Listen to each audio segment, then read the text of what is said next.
Okay. Well, that was a bumpy start, but we are here live with Donna Jackson Nakazawa, and I am so excited to have her because she is, as you all know, probably my favorite this year and last year. Her two books that came out over the past 2 years are pretty incredible. And if you haven't had the chance, which many of you that will be joining us have read them, please get online and order those today. I would say they're two of the most important books that have come out in the last 5 years on how to manage your own health. So Donna, welcome. Thanks for having me. I always love speaking with you, Allison. We're going to talk today a little bit about your new book, Childhood Disruptive. I have Rosie in the back. She's a fan. She had to see you live, sort of live. Hi, Rosie.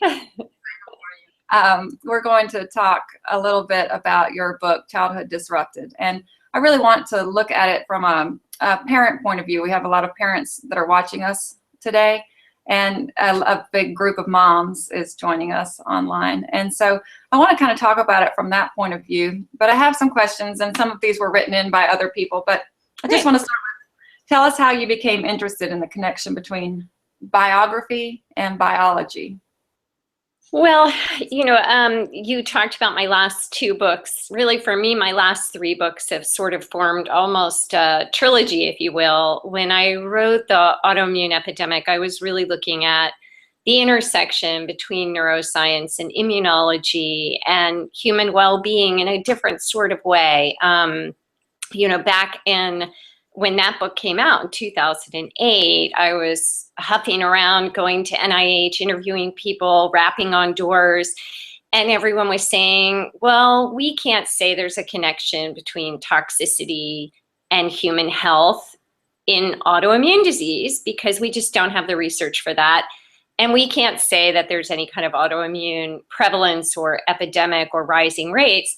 And it was just that kind of dogged journalism where I went and looked at different studies from around the world. And in fact, the numbers were there. There were 15 studies from around the world showing an increase in prevalence. And there were hundreds of studies looking at the relationship between toxicity and disease. And so when you put all that together, it created a really clear picture. And in writing that book, I became more and more aware of another toxin that is not studied, that we don't talk about. And that is a toxin that affects human immunology and neurobiology that is created within the body itself. And that is this plethora of marinating in our own toxic hormones and inflammatory chemicals that promote inflammation and over the lifespan promote disease. So when I began to look at that research, I really came across it when I was writing the Autoimmune Epidemic. And it hit me kind of hard because, as you know, I had spent many years as a chronic illness patient, revolving door patient with many ologists of every possible, from neurology to hematology. It just, my life was consumed with going to doctor's appointments to manage my chronic conditions. And so when I became aware of that, it really struck a chord with me about what we might do to not only go green in our lives and green the world around us, limit the number of chemicals in our food, in our homes, in our cosmetics, but limit the number of chemicals we're producing ourselves by the amount of time that we spend ruminating in a kind of negative space. So that started the Lost Best Cure, and what would happen if I could rewrite some of my own neurobiology, redo some of my own neural wiring, and the body can be in that first half of the stress space or stress cycle, which is fight or flight, freeze, rumination, disease, or it can be in the second half of the stress cycle, which is coming back down from stress, which is a natural process for us as human beings, or should be coming back into homeostasis and bringing in the healing and restorative possibilities of the body so that we are experiencing more of those positive hormones that we all have, oxytocin and the different hormones that are brought forth by rest, relaxation, connection. So The third book came about because in the process of that journey, I discovered a really little known area of research that had been around, shockingly, for almost 20 years about the relationship between stressful events in childhood, resetting our genetic programming for how we will respond to stress for the rest of our lives in ways that make us more likely to develop every chronic disease that we have been able to study.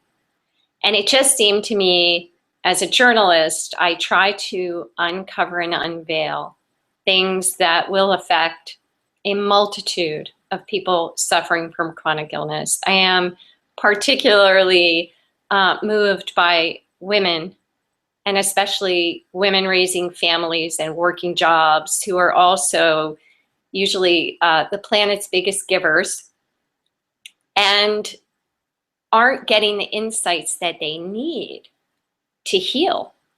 And so it seemed to me that a whole book needed to be devoted to this idea that chronic adversity in childhood, both things that we think of as very common types of chronic unpredictable stressors, as well as things that we've routinely and traditionally thought of as highly stressful, both have the same impact on the human brain, and that is to change the genetic expression of stress, genes that should successfully oversee the stress cycle and stop being able to successfully oversee the stress cycle, so that people who came of age with a great deal of adversity grow up to be caught on that first half of the stress cycle. And it's not their fault. And there is a lot that they can do to heal, no matter how old they are, no matter where they are right now. Thank you, Donna. I was so just taken by how much we need our childcare workers and our social workers and our counselors to read that book. And so, again, if you haven't read it yet, there is so much that we can do, and Donna's going to share that later on in the interview, some of those things that we can do to change those factors. You start the book with the ACE scores. Tell us a little bit about those and how researchers began to understand the link between ACE and physical symptoms. So we call them ACEs, just as a vernacular term. So adverse childhood experiences, the research began in 1995 when an epidemiologist from the CDC and also a very forward-thinking physician at Kaiser Permanente Preventative Health, they began to look at 17,000 individuals in the Kaiser Permanente health program and ask them a series of 10 questions. I am sure that all your listeners have had to be forward-thinking physician.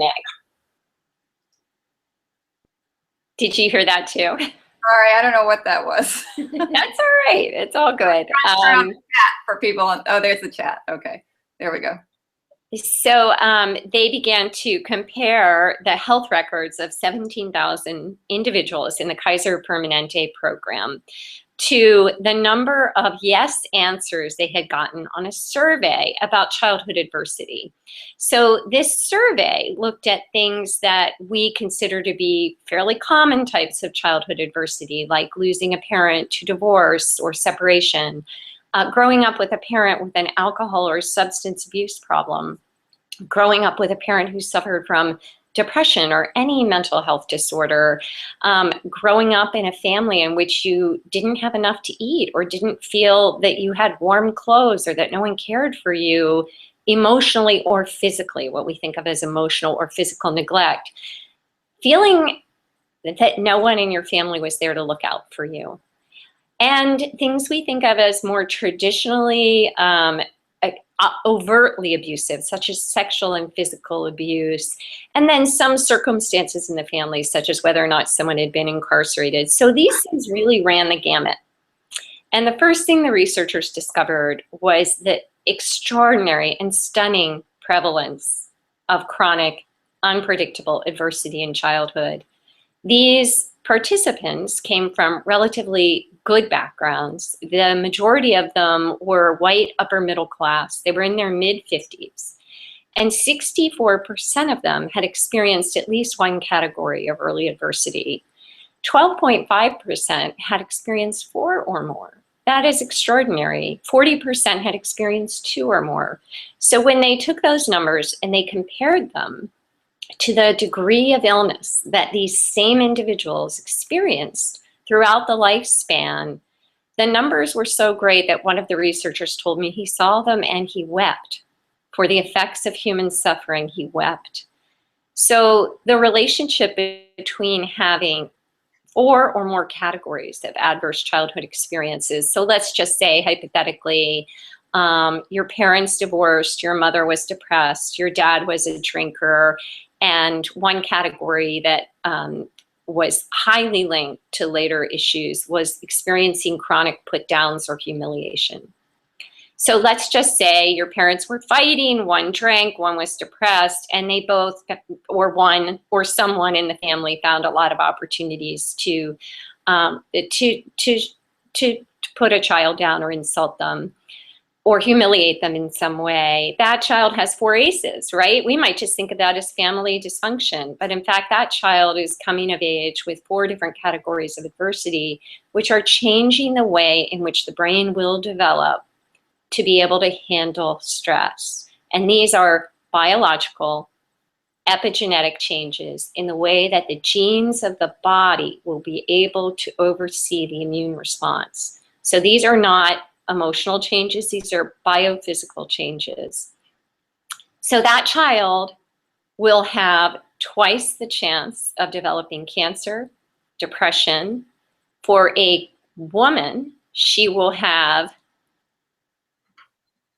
an 80% greater chance of being hospitalized with a serious autoimmune disease. That isn't to say she'll just be more likely to have an autoimmune disease. She will be 80% more likely to be hospitalized with one. And the statistics go on in this way for chronic migraines, irritable bowel disease, heart disease. A new study just came out this week from a British survey looking at 7,000 individuals with ACE scores, and ACE scores made individuals significantly more likely to develop heart disease in adulthood. So we've seen these studies coming in. They're also related to homelessness and substance abuse. So we have a really serious public health problem.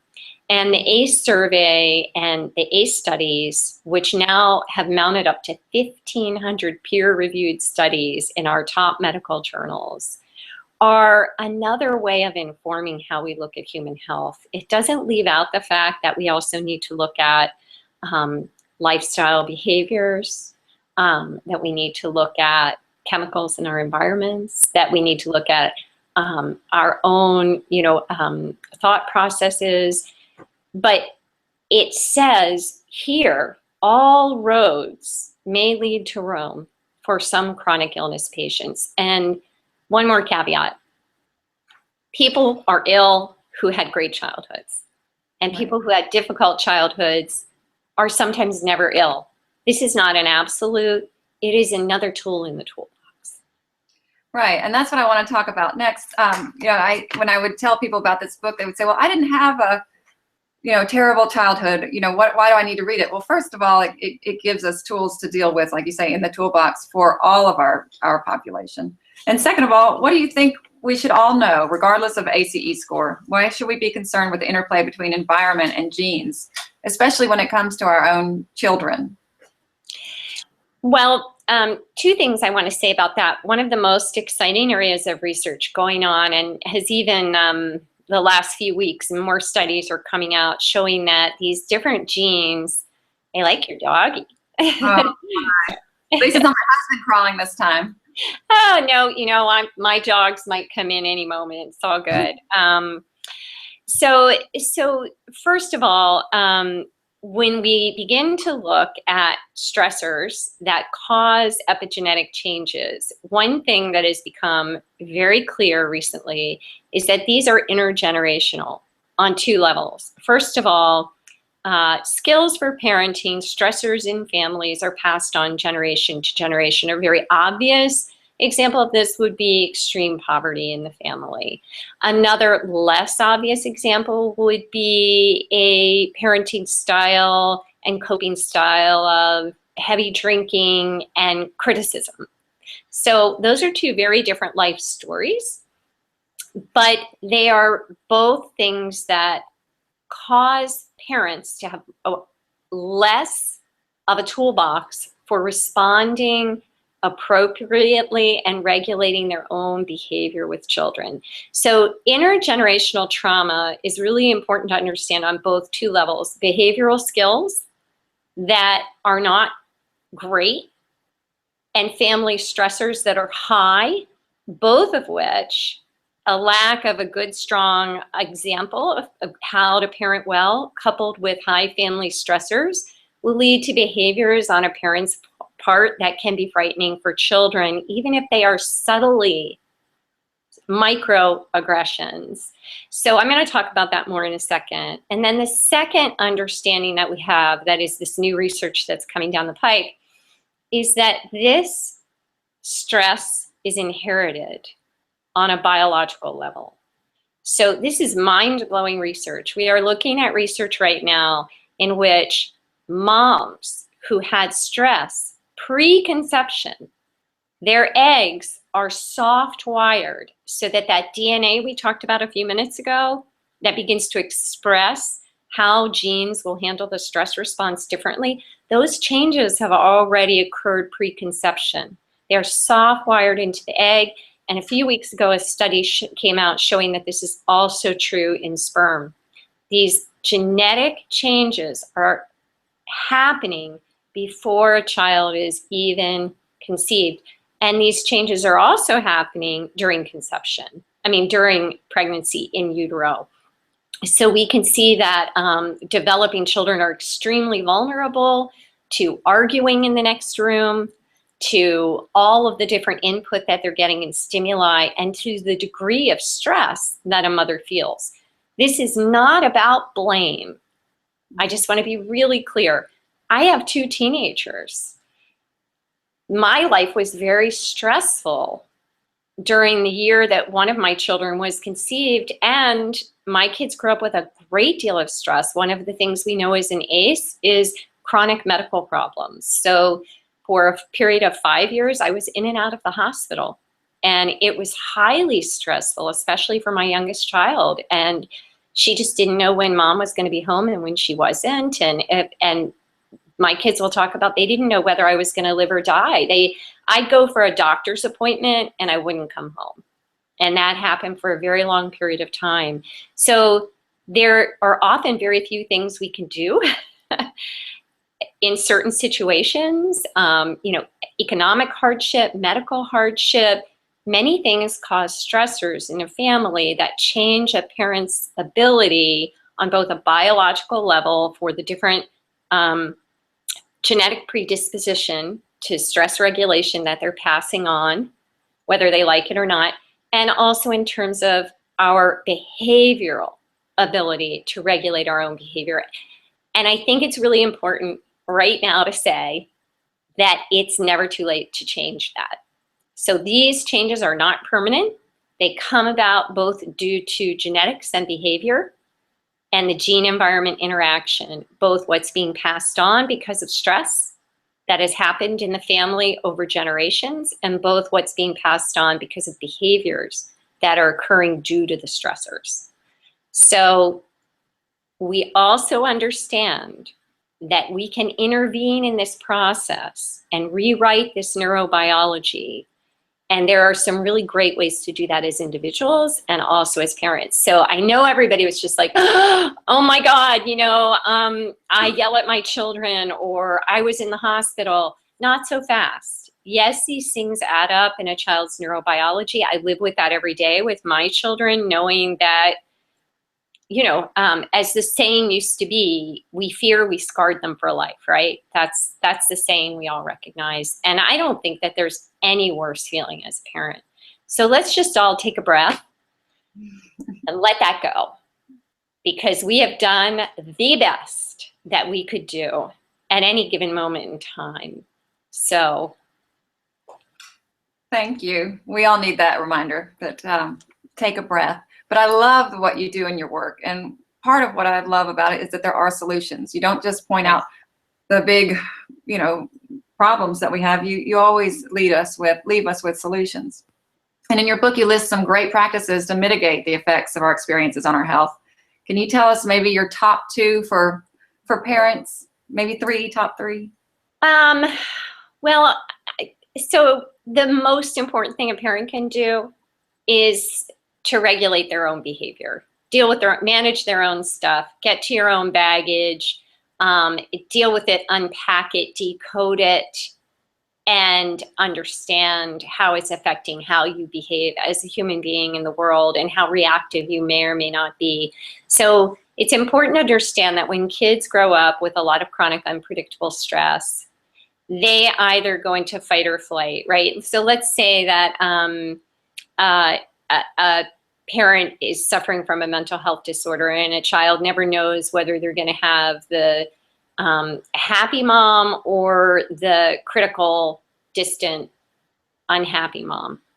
So what happens is that when a child, let's say a parent says something very hurtful to a child, that child will go into fight or flight. But that's a problem because you cannot fly from your parent because your parent protects you. And you cannot fight your parent because your parent is your protector. And in fact, your biology tells you to run toward your parent because you've had many lovely moments where this person has protected you. You wouldn't be here if they hadn't gotten you thus far in life. So that puts a child into a conundrum. Biologically, you cannot fly toward and away someone at the same time. So children go into something called a freeze state. And a freeze state comes about when they just really can't make sense of how this person who protects and loves them is also dangerous to them. And that freeze state can be ameliorated very quickly by the simplest solution, which is to be aware of your behavior, step in, and make a repair right away. Make an apology. We can see that children's brains leave that freeze state and begin to go into that second relaxation state of the stress cycle, which we want them to go into, when we make an apology. So managing your own stuff, being mindful of your own behavior. I think every parent should take a mindfulness-based stress reduction class. I think that's essential for us if we're going to be mindful about how our own traumas might have an effect on our children, whether those are traumas from the past or traumas in the present, like a difficult marriage or a medical problem or financial problems. To understand and be aware of those effects on us so that we can see how they seep out into our interactions with the people we love most on earth is a really good use of time. And then when we see, oh, hey, this is me and I'm saying something I don't mean. I'm yelling at my teenager because he's still on his computer after saying 3 times he would take out the trash. But I'm going too far here, which we all do, by the way. I mean, look, I have teenagers, so I really, there are times where you're going to say something that you don't mean. It's going to happen. And to be able to step right out of it and say, wow, that was harsh. I'm sorry I said that. I love you so much. You need to take out the trash, and here are the consequences. You don't take out the trash, you don't have electronics, or you don't go out this weekend. So finding that middle ground of being mindful of your behavior as a parent, apologizing when you, for your own reasons of stressors or your history of trauma, are out of line, and continuing to set limits. Because I think that there's always the danger of, I'm really sorry I asked you to take out the trash, never mind. No, that's not what we're talking about. So I think those are some really useful steps. I also think that as kids get older, we go from a lot of really positive interactions with them to more negative interactions through middle school and high school. There's so many stressors on our children. Get your cleats, jump in the car, where's the paper, how are you doing on this? Did you get that done? Clean your room. And we kind of move from a very positive set of interactions when they're younger, and all of a sudden we're in a very different ratio of negative to positive. So I think it's really important as you're raising your kids to make sure you're bringing in the good and recognizing the good all the time. And I think we can probably all work on that a little bit. So those are a few very simple things. You know, I have over 30 strategies in the book, and if you have any favorites, Allison, let me know, and I'm happy to talk about them. I would say, I mean, I've been apologizing a lot to my children. Let me tell you something. Quickly, very quickly. I don't let it sit anymore like I used to. I get in there and fix it before I mess up their biology. But some of the ones I guess I want you to touch on just really quickly. If you are a person with a high ACE score, if you do have some of those, what would you say? I mean, you list 30 and they're great, and I encourage anyone to read the book, but just a couple, if you have some real work to do on yourself, what would you say the top? Absolutely. So I think that the research supports most strongly developing a meditation practice. That can be different for everybody. People are thinking, you know, the only way to develop a meditation practice is 6:30 in the morning, sitting down and, you know, spending half an hour doing a really strong meditation, watching the breath. But there are lots of ways we can meditate throughout our lives. There are days where my only meditation is walking the dogs and doing a loving kindness meditation while I walk the dogs. We're really busy. We're working, we're raising children. Many of us have chronic illnesses. So there, even if it is 20 minutes of putting on a meditation tape every night while you're lying in bed at the end of another very busy day, and you fall asleep by minute 12, just think over the course of a year and years how that will add up. So I'm mindful that with my readership, a daily half-hour meditation practice is a big reach. It's a big reach for all of us. So anything that you can work in based on, right now at a lot of community centers, you can take mindfulness-based stress reduction courses. There are meditation courses usually for free at most yoga studios. There are ways to immerse yourself in this literature. There's a wonderful app called Dharma Seed. If anybody, it's free, you download it. It has thousands of meditations on it from really our greatest meditation teachers in the world. So another really important thing is, for me personally, I'm a big believer in micro mood corrections. So I didn't write so much about this in the book, but it's something I'm thinking about a lot right now, is the idea of bringing in lots of mini practices. So we write about, in the last two books, I've written about everything from, you know, yoga, acupuncture, neurofeedback, therapy, EMDR therapy, dozens of different things. And sometimes time and energy don't allow you to partake in intensive therapy or to do an intensive yoga practice. So even if you just, after this interview, get down and do a down dog on your yoga mat and take 3 breaths and then go into happy baby and get up and go get your child from preschool, that is a win. That is a win. And if when you stop at a stoplight, you do a Tibetan breath exercise and breathe in very deeply and exhale as if you are blowing leaves out of the wind, and do that 3 times, that's a win. So what we're trying to do is activate, and this is really important, that sense of self-care that gets turned off by trauma and gets turned off for women, especially, by a sense of wanting to provide and do and care for. So one thing I've been thinking a lot about in my work is that for my readership, these amazing, brilliant, kind-hearted women who have been through a lot physically and emotionally, that self-care dial isn't on. And it's hard to tell somebody, go go to an EMDR therapist and work on past trauma and take a meditation course and go to yoga class and start, dancing and doing whatever it is that makes you feel better. If you really can't turn on that voice of self-care and allowing yourself. So I'm kind of advocating right now for people to start with small moments throughout the day. Put a hand over your heart and just, I'm just going to take these 3 minutes. I'm going to look around the room. I'm going to look at a cloud. I'm going to breathe. Just this small moment of relief is a gift to self.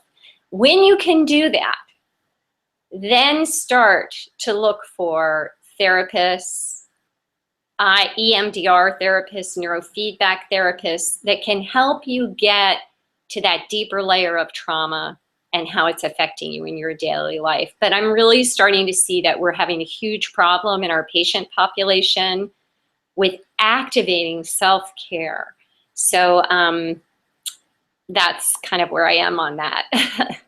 But when people do these things, the results in your book are astonishing.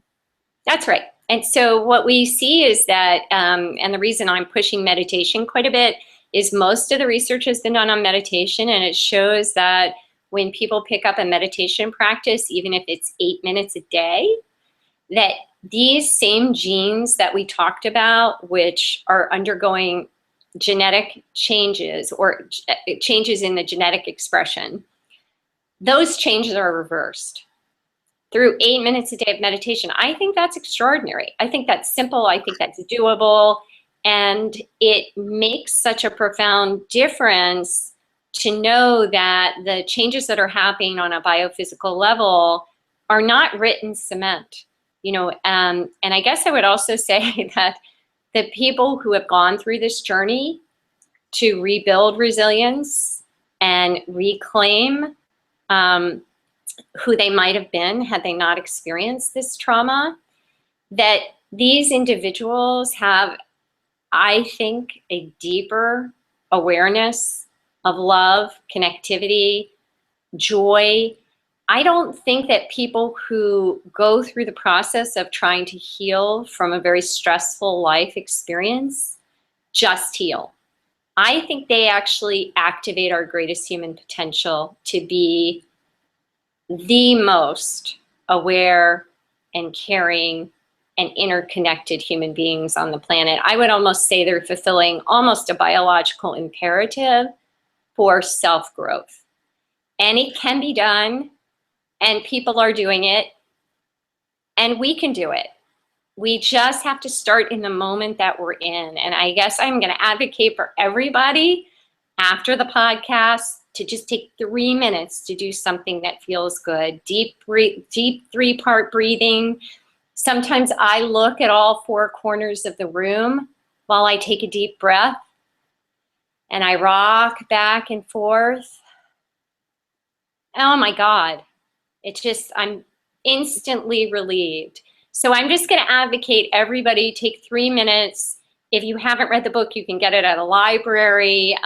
You can get it on Kindle for almost nothing, and do something for yourself to activate the care for the child you once were. Thank you so much, Donna. And your words are so powerful. And that's why I wanted to talk with you again. And I just go everywhere and tell everybody read your book. So I did not embed somehow the chat into the website. So I'm going to ask people if they would like to ask a question to you, to put it on the Homestead Facebook page really quick, and I'll just check it and see if anybody wants to ask a question. I'd be glad to send it to you. I have some guests with me. We read your book in a support group, and so I don't know if you ladies have any questions while I look. But they wanted to see you live-ish, so they live-ish to talk. I didn't read the book, but I have a question about how it was demonstrated that after this relaxation meditation, the genes could be repaired. Oh, she wants a great question. I heard that. Okay. Okay, so great question. So we think of our genes as sort of dials that turn on and turn off. But in fact, our genes are really a lot more like flowers.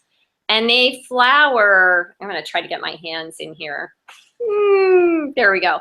And they flower over time based on what happens in our environment. So our experiences really affect how this flowering will happen. And think of it like flower petals. They should all open. But when a child has a lot of chronic unpredictable stress, these hormones that we associate with stress, you know, epinephrine, norepinephrine, cortisol, lots of different hormones and stress chemicals, they actually do something called methylate these genes. And gene methylation is the actual term for epigenetic changes. And what happens is that only some of the petals flower. Okay, now let's say that these are the genes that are responsible for turning the dial on and off of the stress response. Well, now they can't really do their job because they've undergone these epigenetic changes or gene methylation that prevents them from flowering and turning on the stress dial and turning it off. If you think about our history anthropologically, you know, we were meant to see a bear, run, or fight. And then we were meant to relax, go back into a state of homeostasis, and go through the stress cycle. But when kids are faced with chronic unpredictable stress in the home, and a parent is, for whatever reason, or life circumstances are, for whatever reason, chronically stressful, they don't know what's coming the next minute. That's like living with the bear in the house. So they're stuck on that first half of the stress cycle, and that causes these changes in how the genes will express, and then they get caught in this stress response because of their chronic unpredictable stress in their environment, and it gets stuck. The genes aren't working to turn it back off. In fact, a Yale study recently found that these changes occur in the genes that oversee the stress response on all 23 chromosomes. So in a vast array of genes, we're not talking like one gene or two, and in genes that oversee the likelihood for developing a number of chronic diseases. So these same genes that we talked about can't flower, get stuck, and I'm really breaking the science down simplistically here. So any scientists out there, bear with me. Well, what happens is that these same methylation processes are reversed or undone through a steady meditation practice. And this research came out this year, and it's mind-boggling that we can make a repair in how genes are methylated and our epigenetic changes, that these are not written in stone, and that we can change bad epigenetics into good epigenetics. And that meditation is the thing that has been most studied to do this. I suspect we're going to find that there are a number of other processes that reverse this stress response in the body and therefore reverse that gene methylation process. Incredible. Well, thank you so much, Donna. We'll let you get back to it. So I suppose your next book is going to be on how we get people to put the self-care into practice. Well, I certainly am looking at that, and I think the way I'm going to drive that is through looking at the patient-practitioner relationship and the relationship of the patient to the patient, him or herself. So I am really thinking a lot that we need a self-care